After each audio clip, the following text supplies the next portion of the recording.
Bengaluru business corridor, ಹಿಂದೆ ಅದಕ್ಕೆ peripheral road ಅಂತ ಕರೀತಾ ಇದ್ರು. ಹಿಂದೆ ಸರ್ಕಾರಗಳು ಸುಮಾರು 100 ಕಿಲೋಮೀಟರ್ಗೂ ಹೆಚ್ಚಿಗೆ ನೋಟಿಫಿಕೇಶನ್ ಮಾಡಿದ್ರು.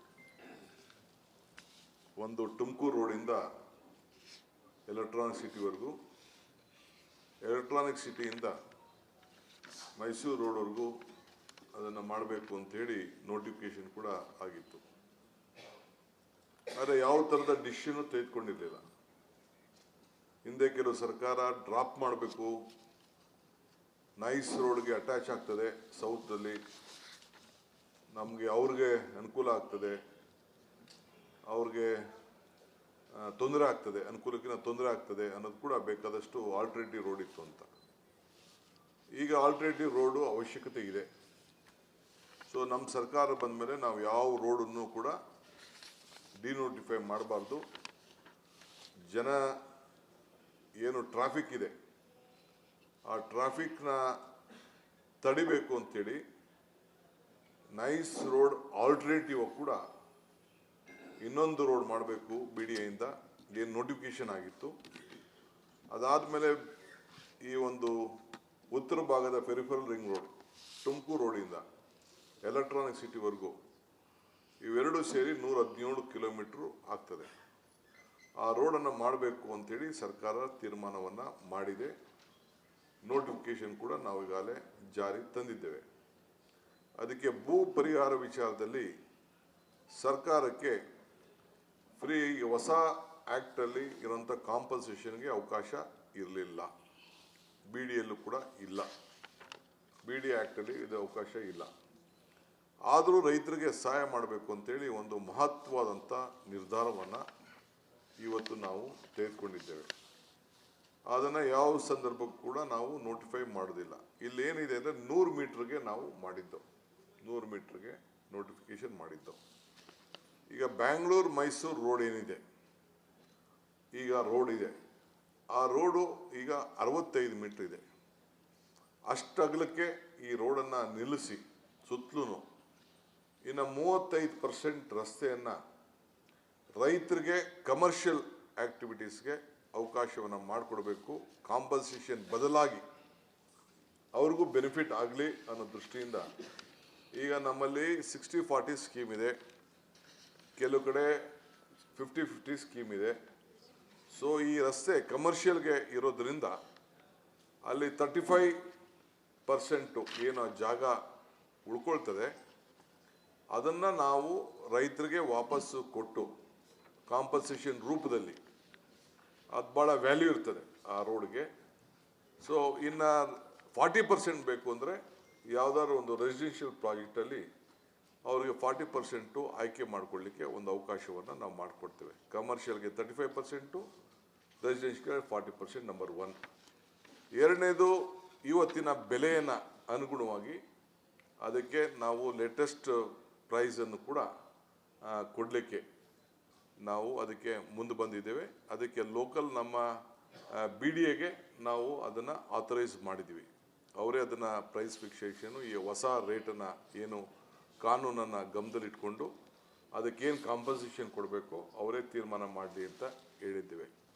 ಮೂರನೇದು, ಒಂದು ಮಹತ್ವವಾದಂಥ ಯೋಜನೆ ಏನಪ್ಪ ಅಂತಂದರೆ, ಯಾರು FIR ಬೇಕು, ಇದು FIR ಉಪಯೋಗಿಸ್ಕೊಳ್ತಾರೆ, ಅಕ್ಕಪಕ್ಕ ಜಮೀನಿರೋರು, ಅಲ್ಲೇ ಪಕ್ಕದಲ್ಲಿ FIR ಇತ್ತು ಅಂತಂದರೆ ಅದನ್ನು FIRನ ಉಪಯೋಗಿಸ್ಕೊಡಿ ಅಂತೇಳಿ ಆ ಜಮೀನನ್ನು, ಈಗ ಯಾರ್ದಾರು 1 ಎಕರೆ ಇತ್ತು ಹೋಗಿತ್ತು ಅಂದರೆ, ಇನ್ನು ಪಕ್ಕದಲ್ಲಿ ಇನ್ನು 2-3 ಎಕರೆ ಇತ್ತು ಅಂದರೆ ಈ ಜಾಗದ FIR ಏನಿತ್ತು ಆ FIRನ ಪಕ್ಕದ ಜಮೀನಿಗೆ ನೀವು ಟ್ರಾನ್ಸ್ಫರ್ ಮಾಡ್ಕೊಳ್ಳಿಕ್ಕೆ ಅದು ಕೂಡ ಅವಕಾಶವನ್ನು ನಾವು ಮಾಡಿಕೊಟ್ಟಿದ್ದೇವೆ.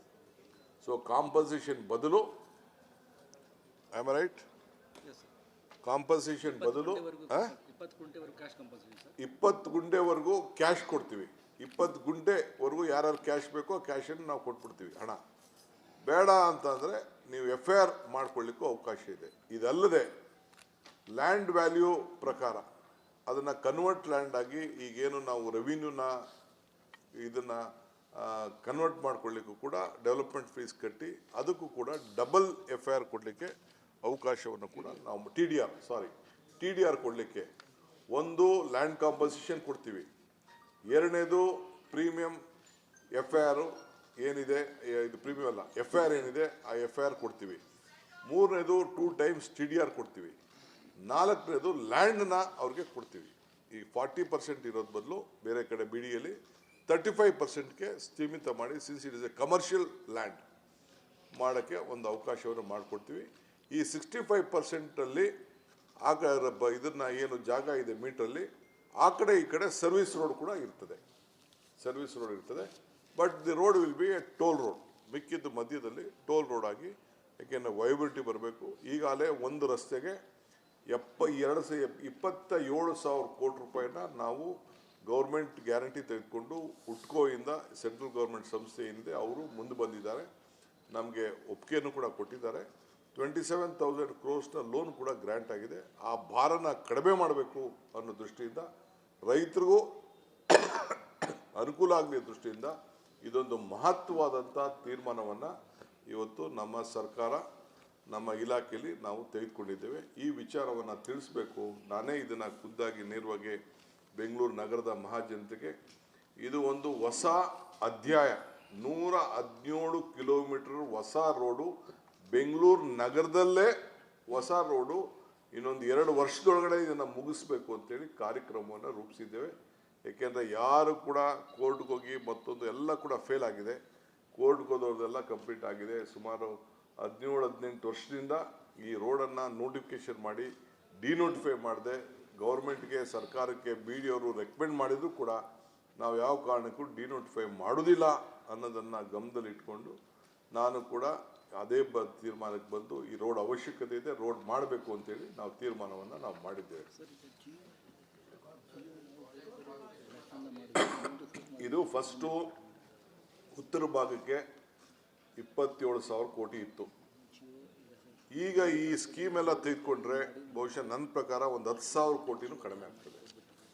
ಬಹುಶಃ ಬಹುತೇಕ ಜನ they may apt for land ನನ್ನ ಪ್ರಕಾರ, ಯಾರು ಬಿಡೋದು. ಯಾಕೆಂದರೆ ಲ್ಯಾಂಡ್ ಕಾಂಪನ್ಸೇಷನ್ ನಾವೇನೀಗ 35% ಕೊಡಬೇಕು ಅಂತ ತೀರ್ಮಾನ ಮಾಡಿದ್ವಿ, ಅದೇನೋ ಉಳಿತದೆ 65 meters 35 meters ಉಳಿತದೆ. 75% ಜನ they will opt for land. Cash ಬೇಕಾದವ್ರು ಕ್ಯಾಶ್ ತೆಗೆದುಕೊಳ್ಳಿ. ಕ್ಯಾಶ್ ಕಾಂಪನ್ಸೇಷನ್ ಈಗೇನು 2 times, ಕೆಲವು ಜಾಗದಲ್ಲಿ 2 times, ಹಳ್ಳಿ ಕಡೆ 3 times. ಹಳ್ಳಿ ಪಂಚಾಯತ್ ಮಟ್ಟದಲ್ಲಿ ಎಲ್ಲರೂ ಇದ್ದರೆ ಅದು 3 time ಕೊಡ್ತೀವಿ. ಕಾರ್ಪೊರೇಷನ್ನು ನಗರಕ್ಕೆ ಸಂಬಂಧಪಟ್ಟಂದ್ರೆ 2 times ಕೊಡ್ತೀವಿ. ಗೈಡೆನ್ಸ್ ವ್ಯಾಲಿ ಇನ್ಯಾವ ವ್ಯಾಲಿ ಕೊಡೋಕ್ಕಾಗ್ತದ? ಮಾರ್ಕೆಟ್ ವ್ಯಾಲಿ ಅಲ್ಲ, ಅದೇ ಮಾರ್ಕೆಟ್ ವ್ಯಾಲಿ. ನಮ್ಮ ಗೈಡೆನ್ಸ್ ವ್ಯಾಲಿನೇ ನಮ್ಮ ಬೆಂಗಳೂರಲ್ಲಿ ಮಾರ್ಕೆಟ್ ವ್ಯಾಲಿ ಇರುತ್ತೆ.